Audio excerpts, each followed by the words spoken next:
When we last left off, we learned that Mallory hadn't exactly told Biddy everything she needed in order to put together a full picture for the church. Let's find out what else we don't know.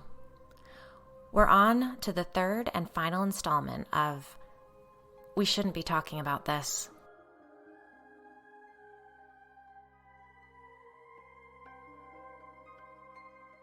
"What you working on?" Biddy asked, leaning down to give her husband a kiss. Andrew was at the table with his laptop, a bowl of tortilla chips and guacamole beside him. "I'm just answering emails." "You're going to ruin your dinner," Biddy chided. Andrew shrugged. "I'm starving. I couldn't wait. How was your meeting with that woman?" Pretty weird." "I don't doubt it. Just promise me that weird won't follow you home." Biddy smiled guiltily. "I promise. Is Alice here?" He pointed to the ceiling. "From the sounds of it, she's been blasting music on and off for the last half hour." "Uh-oh. Did she say anything about her world history essay? I wonder if it didn't turn out so well." "I don't know. I haven't talked to her yet. I was on a call when I came in, and I had to hop right on the computer," he replied. After crunching a handful of chips, he said, "Hey, were you looking for something in the basement?" "No. Why?" There were some boxes out of place on the shelves. Some holiday bins and a couple of your old conference boxes." "Really?" "Yeah, I was down there looking for extension cords for the Halloween decorations, and I noticed things were out of order." Andrew had always been a neat freak. The storage area in their basement lined with tiny shelves full of labeled, color-coordinated plastic bins. Long ago, she tucked all the documents and equipment from her past life as a ghost hunter on the top shelves, not willing to let it all go. Someday she thought she might weed through them, but with so much pulling for her attention, they'd remained out of sight, out of mind. Until now. "I haven't been down there in ages," Biddy said, a prickle of worry settling in her chest. "Alice was probably just looking for more decorations," he replied. Biddy knew that wasn't true. Their daughter had lost her enthusiasm for holiday decorating in recent years, but put in an effort for her father's sake. "Right, well, thanks for putting it all back in order," said Biddy, intending to check on the boxes as soon as she got the chance. "I'll just run upstairs and see what she wants for dinner. Let's order in. I'm not in the mood to cook." Heading into the foyer, Biddy could hear the deep bass from Alice's Sonos speaker, but when she got to the top of the stairs, the noise stopped. Her daughter's door sat open a crack, and Biddy knocked on it gently and called her name before pushing it open. "Hey there," she began, before realizing she was speaking to an empty room. "Alice?" She turned to look across the hall and saw through to the open bathroom door that it was empty as well. She checked the guest room and then her own bedroom. "Alice," she called again. No response. Rushing down the stairs, she called out to Andrew, "Did Alice come downstairs?" He looked up from his computer screen. "She's not in her room?" "No, Biddy began, but a faint tapping on the basement door stopped her mid-sentence. The couple looked at each other. Biddy strode right to the door and yanked it open. "Alice, what are you doing down there?" she said, fear causing her to come out more forcefully than she'd intended. Biddy stared down the empty basement stairs for a long moment, Andrew behind her, peering into the darkness. "Alice, that's enough," he called out. "Ha-ha, you got us." Silence. Biddy shut the door and bolted it, then turned slowly to face her husband. "I'm planning to have someone come clear the house. I'm home!" Alice's voice rang out before they heard the mudroom door slam. They watched her enter the kitchen and take off her backpack. "Where were you?" her father demanded. Alice's face filled with concern. "I was at Emily's, studying for our Mandarin exam. Why? What's wrong?" "Nothing. Biddy began. "Were you here earlier?" Andrew cut in. "I went right to Emily's after school. Why are you so mad? We were doing homework." "We're not mad," said Biddy. "We just got our signals crossed. How does pizza sound for dinner?" Alice looked between her parents for a beat before saying, "I'd rather Thai." "Then Thai it is," Biddy replied, with forced cheer. They watched Alice leave the room and listened as she climbed to the second floor. "I heard her walking around up there. I heard her music blaring," Andrew said in a low voice. "I believe you," Biddy replied. "I can't do this again," he said, running a hand through his hair. "I can't have this in my house. I understand you think that you're helping people, but at what cost?" She watched him. The thought of him being disappointed in her frightened her more than anything that could be lurking in their home. "I can fix it. I'll have someone come right away." Her cell phone buzzed in her pocket, and Biddy stopped in the middle of the leaf-strewn path. "I'm out of town until next Friday," the message read.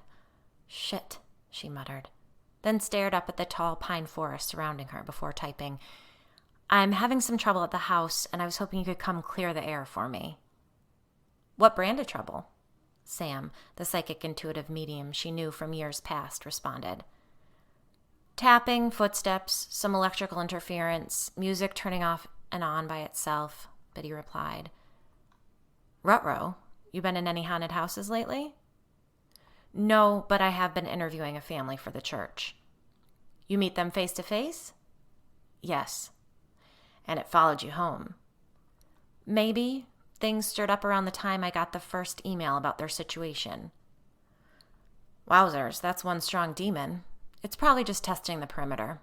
You've got your medals at the four corners still, yes?" "Yes." "I'll give him a little refresh and clear the house as soon as I get back. Cool?" "Thank you." "In the meantime, get yourself a rosemary candle and burn it in the center of your home. Kitchen's probably best. Light a fire in the fireplace and salt all the doorsteps." "Will do." Biddy was about to type out another "thank you," but stopped as she heard rapid footsteps approaching, crunching the leaves on the path behind her. "Excuse me," she began, as she turned to look and step aside. No one was there. She spun in a full circle, searching for whoever had just rushed up behind her. She was alone. Her phone buzzed in her hand with an incoming text from Sam. Reluctantly, she looked down and read the message.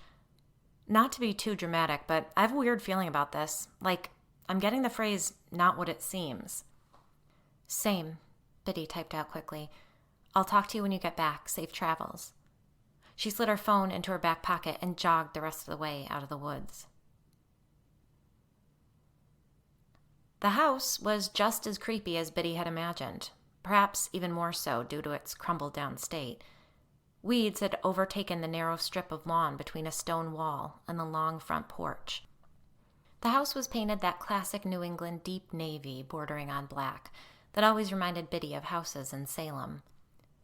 She climbed the creaking porch steps and rang the bell, though she didn't hear it ring out. After a long pause, she knocked on the front door. No answer. Straining her ears, she leaned toward the house, listening for voices or footsteps or some other indication that someone was home. 2 cars sat in the weed-choked driveway to her right, a dented pickup truck and a gleaming white SUV. She considered turning around and leaving, waiting until Sam got back to town and sorted things out in her own house before she met with these people. She knew deep down she was inviting trouble continuing with this case. She'd promised Andrew when she began working with the church that she would keep their home safe. Now here he was, burning rosemary candles from dawn till dusk the past 2 days, and resalting the doors each morning. The house had been quiet since that tense afternoon.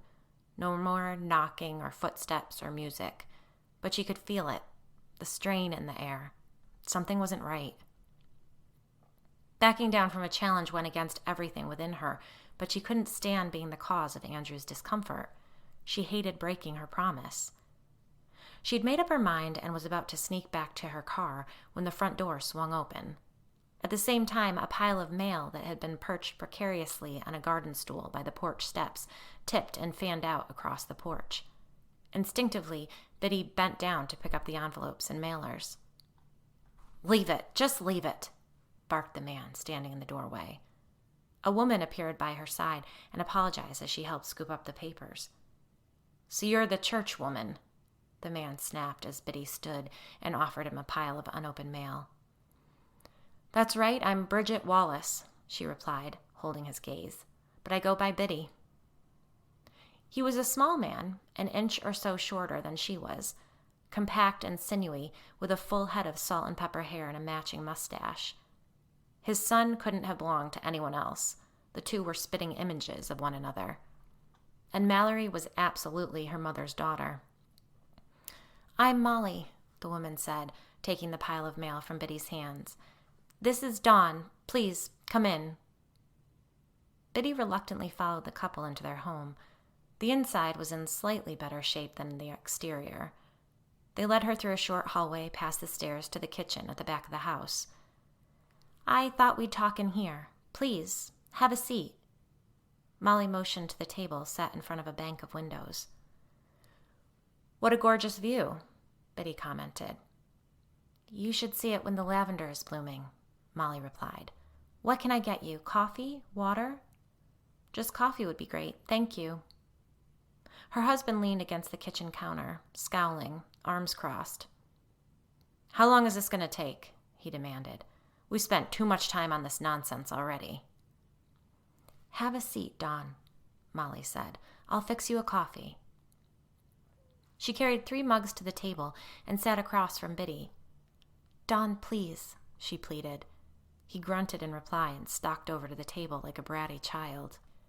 "If you're that upset, perhaps you should give your wife and me a chance to chat in peace," Biddy suggested, before sipping her coffee.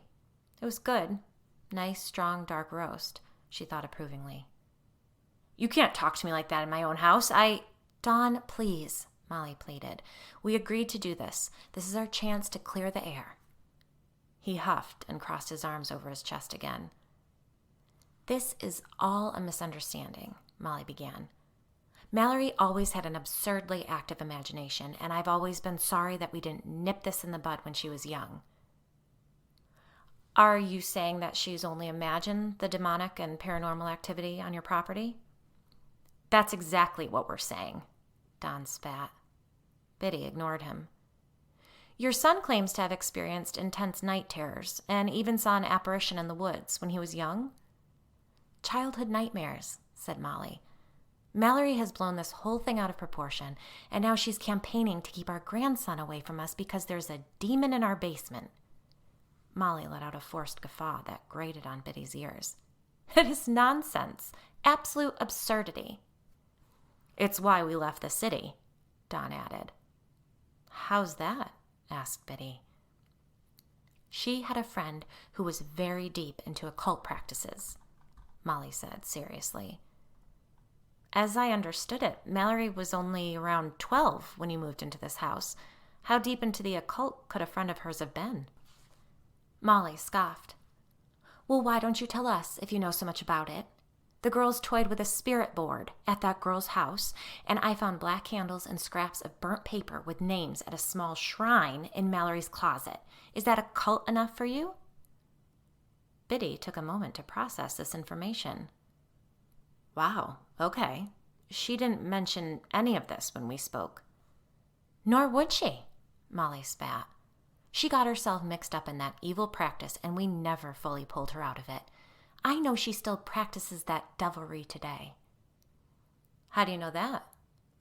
"Just take a look at what she does for a living," said Dawn.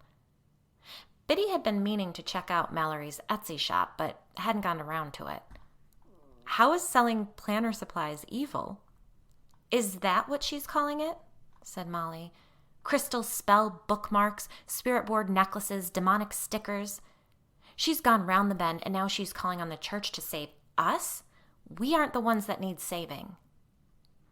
"She was always too sensitive, carrying on about monsters and noises in the house. I should have put my foot down, but Molly said she'd grow out of it. Now here we are, dealing with the goddamn church because of her damn nonsense," Don grumbled. "So, neither of you ever experienced anything out of the ordinary in this house?" Biddy pressed. "Never," said Don. Molly glanced at him and said, "It's an old house, just creaks and shadows." "Shadows," said Biddy, raising her eyebrows. Molly pursed her lips as Don shifted in his seat. Biddy sighed.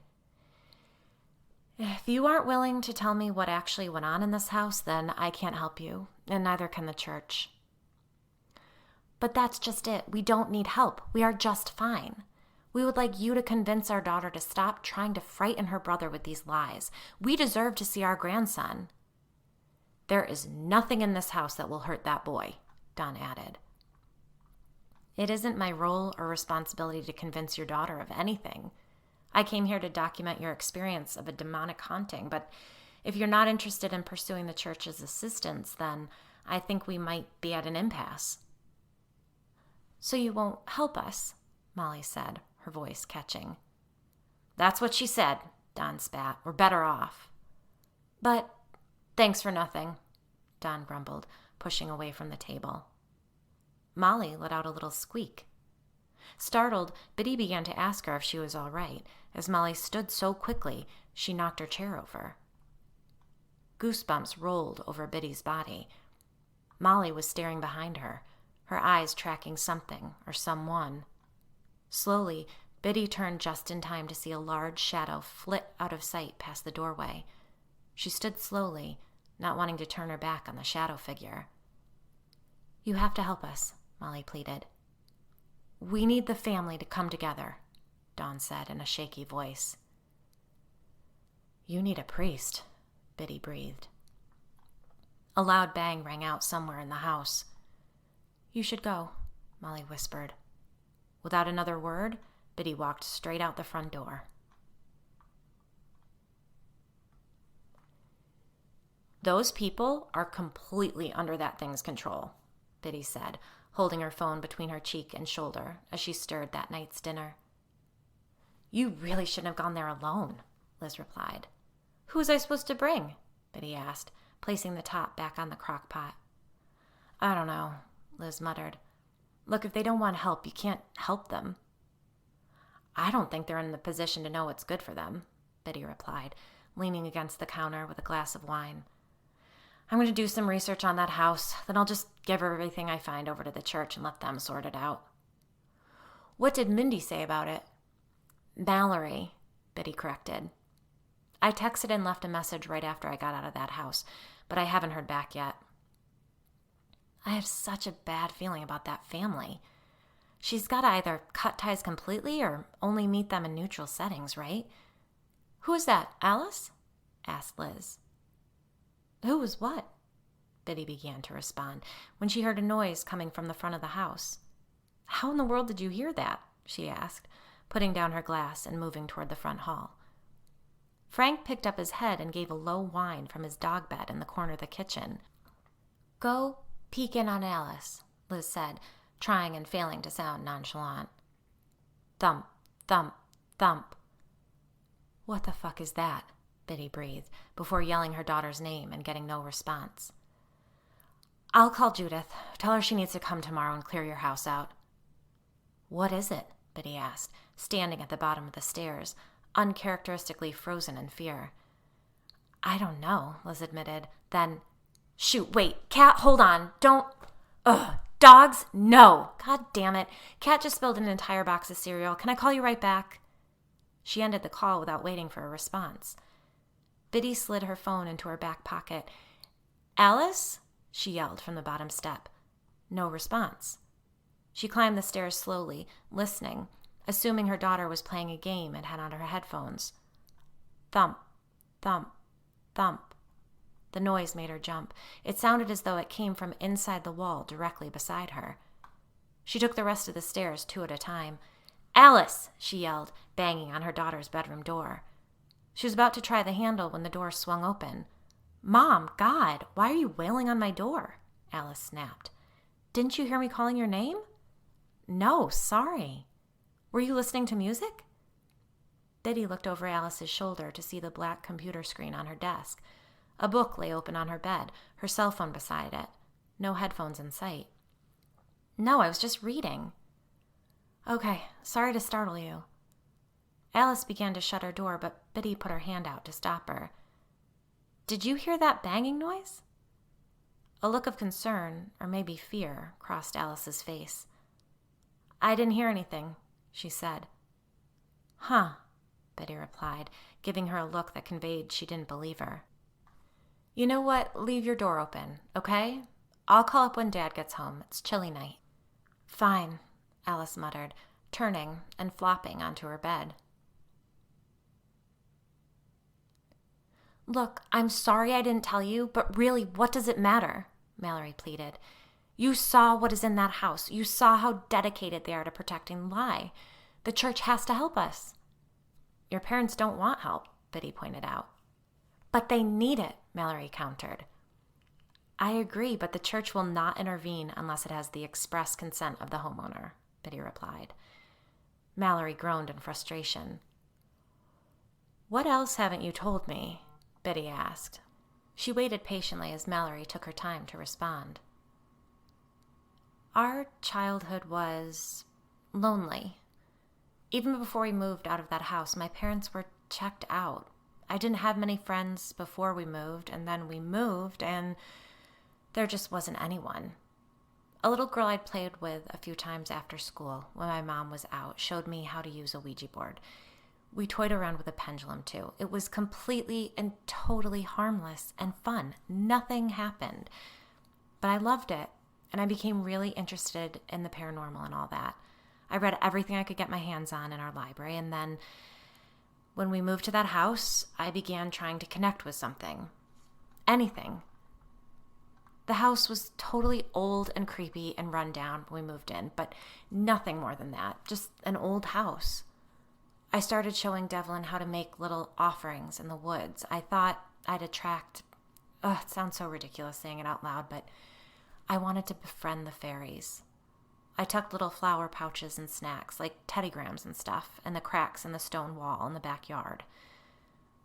Mallory fell silent for a time before continuing. One afternoon, when my parents were out somewhere and Devlin was off riding his bike, I opened the back door to the house and I made a whole little ritual of welcoming the spirits of the woods into our home. A welcome to all beings to come and join us, something like that. That night was the first time Devlin had one of his night terrors. Biddy sighed. Oh, I'm so sorry. I did everything I could think of. I tried to find a way to kick it back out of the house, but I couldn't do it, and my parents wouldn't listen. My mother, well, you met her. She's as angry as my father, but she hides it better. She hated me. I know she did. Does. I know she knew what I had done had actually worked, but she cloaked herself with denial and religion and just ignored me. Mallory's voice caught, and she took a moment to gather herself. The bracelets were the first thing that seemed to offer us any protection. I got them up in Salem from a really nice woman with a crystal shop. I gave her the abridged version of what was happening in the house, and she made those bracelets for us. I told my mom they were just friendship bracelets, so she'd let us wear them. And then we went off to school, and things were okay, I guess. But then Devlin had his son, and he moved back here and started spending more and more time with my parents at the house, and that's why I knew I had to do something, that we needed help. It sounds like you've done all you can. I don't think there's anything else you can do at this point. I can't just let this drop. At the very least, I need my brother to listen to me. Look, Mallory, you know what they say about returning to a dry well. I know you want your family to hear you, and I know you must carry a lot of guilt for what's happened, but if I could give you a piece of advice, drop this. You've had your say. Your parents are neither interested nor willing to do anything about the problem in your home. The best you can do at this point is stay far away from them and that house. What about my nephew? Again, I think you've done all you can. Your brother's in therapy. Maybe he'll come to see how dangerous the family dynamic is, but you can't make him do anything. I'm not giving up that easily. Not even an hour later, Biddy received a text message. This entire exercise was a mistake. My parents hoped it would help Mallory's mental health if we agreed to this process, and it has done the opposite. My parents want to withdraw the request for the church assistance immediately, and they want no further contact. Biddy stared at the text and typed out several responses before settling on, I respect their decision, but I would be remiss if I didn't at least ask them to reconsider. I believe your family is under demonic oppression, and that poses a danger to all of you. Biddy watched the little gray ellipsis cycling as Devlin typed his response. Do not contact me or my parents again. Mallory is unwell and does not speak for anyone in our family. Well, that's that then, Biddy muttered, tossing her phone on the counter. She was in bed playing solitaire on her phone, Frank curled up at her feet and Andrew snoring softly beside her. She was about to turn out the light when she heard a low mumbling. It was Alice. Damn it all, Biddy muttered, swinging her legs out of her cozy bed. Alice must have snuck her cell phone off the charging station in the kitchen. She knew better than that. No cell phones after 8:30. Frank watched her sleepily as she left the room for the dark hallway. As she approached her daughter's door, she listened, hearing not only Alice's voice, but then a low, deep voice responding to it. A boy? Damn it all, she muttered again, about to knock on the bedroom door, when she heard the male voice say, Shh, your mom. Oh my God, does she have a fucking boy in her room? Biddy thought frantically, shoving the door open without knocking. What is going on in here? She demanded. Alice sat on her bed. She turned to face the door, a look of sheer terror on her face. It took a moment for Biddy to realize what Alice was holding. She was expecting to see a phone in her daughter's hand. Instead, she held a small, gray, rectangular object. Mom, I'm sorry, I just wanted... Where did you find that? Alice dropped the digital recorder onto her bedspread. I didn't... Where did you get that? Biddy yelled. In a box in the basement. I was just trying to see if I could capture any voices. It's not a big deal. Not a big deal? Do you have any idea how dangerous this is? But you used to do it all the time, Alice argued. Why is it okay for you but not for me? Alice, Biddy began, it wasn't okay for me. At all. She snatched the recorder off the bed. How long have you been doing this? Alice pulled her knees up to her chest, wrapping her arms around them. I don't know, a few weeks. What even gave you the idea? Andrew appeared in the doorway, Frank at his feet. What's wrong? He asked, before his eyes fell on the digital recorder in Biddy's hand. Where did that come from? Why are you both acting like you found me in here doing heroin or something? I'm just recording EVPs. I was just curious to see if I could hear anything. Biddy slumped down onto the edge of the bed beside her. And did you? The fear returned to Alice's face. What did you hear? Biddy asked, her voice softening. Just some voices, Alice replied, looking close to tears. Mostly just one. Was it the male voice I just heard? Alice nodded. Did it give you a name? Alice bit her lip. Did it tell you his name was Poe? You said you got rid of that thing, Andrew said quickly. How do you know about Poe? Asked Alice, her fear now tinged with excitement. What has it told you? Biddy asked, ignoring her question. It? Alice looked confused. He's a ghost. He used to live in this house, like back in the 1920s. Our house was built in 1973, Andrew muttered. Biddy shot him a look. He crossed his arms and leaned against the wall. Then there must have been a house here before that, Alice insisted. He was a veterinarian. Honey, no, Biddy said gently. You aren't talking to a ghost. This thing... Listen to the recordings, Alice insisted, pointing to the recorder in Biddy's hand. No, she replied. This thing, Poe, it's not what you think it is. It's a shadow figure, and... How do you know anything? Alice said, defiant. I know because it followed me for half my life. I know because I dedicated half my life to chasing these things, and nothing good ever came of it.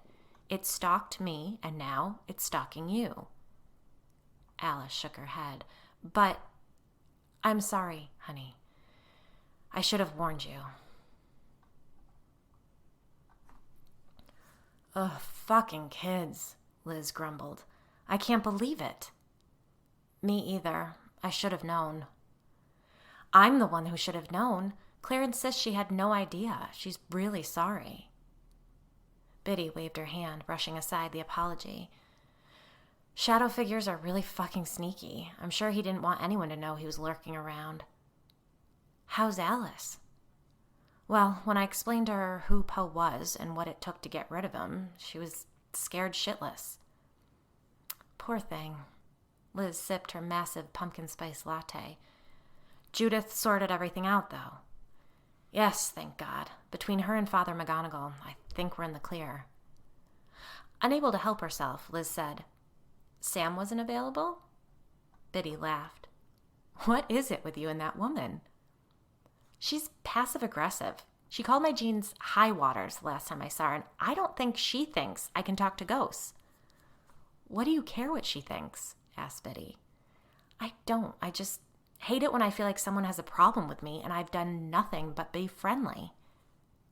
I know you do, Biddy replied, breaking off a piece of scone and popping it in her mouth. So, whatever happened with those weird siblings, David and Mindy? Devlin and Mallory, Biddy corrected. The brother texted me yesterday to tell me that his parents were calling the whole thing off. They're convinced that Mallory has so-called mental health problems, and that's all there is to it. I texted her a bit after I talked to them. Basically, she feels guilty for letting everything in, and I don't think she's going to give up trying to convince them to do something about that house anytime soon. But from what I gathered about those parents, it's useless. They're in such deep denial. I don't think they would admit there was a problem, even if that demon walked right up to them and slapped them across the face. I warned her not to go back to that house, though. Well, Liz sighed, good riddance. You've got enough on your plate. True, Biddy agreed. I don't know. I still have a bad feeling about the whole thing. Like, it isn't really over. Liz looked down at the table, silent, listening. Looking back up, she said, You're right, it isn't. Then finished off the sticky sweet coffee. Go on, Biddy prompted. Claire doesn't know exactly. She just said, this won't be the last we hear from them. A week later, Biddy was in her backyard throwing the ball for Frank. The leaves were almost all down. She really should be raking, but she didn't have the energy. Halloween had come and gone, the blow-up pumpkins and ghosts neatly tucked away, Andrew's bin of tightly wound strings of Christmas lights waiting for him in the garage. She'd been thinking a lot about the past, about her years ghost hunting and speaking at conferences, teaching others to record EVPs and capture proof of the paranormal. She wondered what would have happened if she'd never stopped. Had Poe ever really left? Had he been at the edges of her life all these years, patiently waiting for a chance to slip back in? Well, he'd found a way, through her daughter. They'd been talking a lot about Biddy's old career. She knew that forbidding Alice from looking into the darkness would only push her daughter towards it. So she made her a deal. She dug through her old boxes of materials and brought out a few books, some old notes, and even a couple of video recordings. And she agreed that if Alice would learn about the paranormal, really learn about it, not just dip a toe in with a couple podcasts and Reddit boards, then maybe someday they could go on an investigation together. She'd even decided to introduce her daughter to some of her old contacts. Maybe let her old tech guy Eric teach her some tricks. The truth was, Biddy missed that world she used to know so well. She missed walking into a house and knowing just what to do, being in command, leading a team. Frank lost interest in the ball and began to follow his nose into an overgrown patch of rhododendron at the back of the yard. Biddy flopped down into an Adirondack chair and took her phone out of her jacket pocket. She was surprised to see she'd missed 3 calls. She pressed Liz's number and lifted her phone to her ear. It barely rung when Liz answered. You remember that woman Mallory, the one with the demon in her parents' basement? Of course, yeah. I haven't heard anything from her since we last talked, though. Why? Oh, okay. Well, I'm actually with her right now. Really? How is she? Well, she's okay, I guess. But, have her parents changed their minds? You know it's not that easy. There's a queue. It's not like I can just put them right back to the front of the line. They're going to have to wait. Right, no.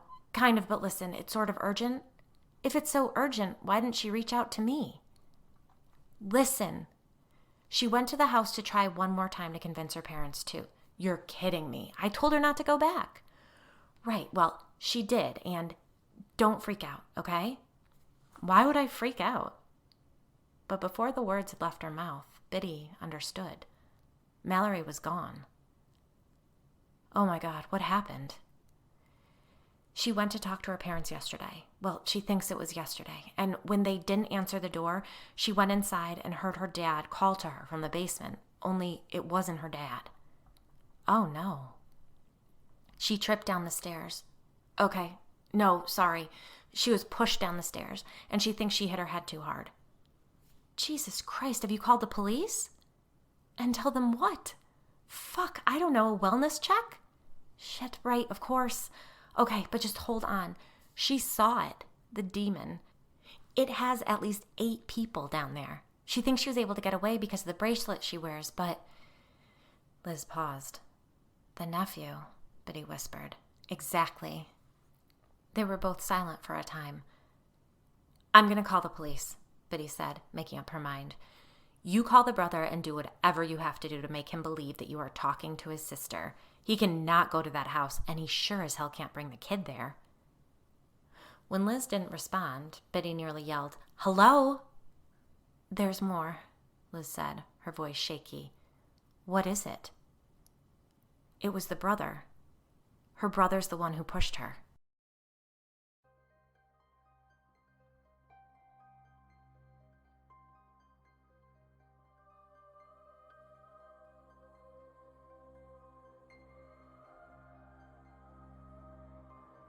If you'd like to hear Biddy's story in its complete form without any intros or outros or other distractions, head over to Ghosts in the Burbs on Patreon and join at the $5 per month Just the Spooky Story level, where it lives right now ad-free.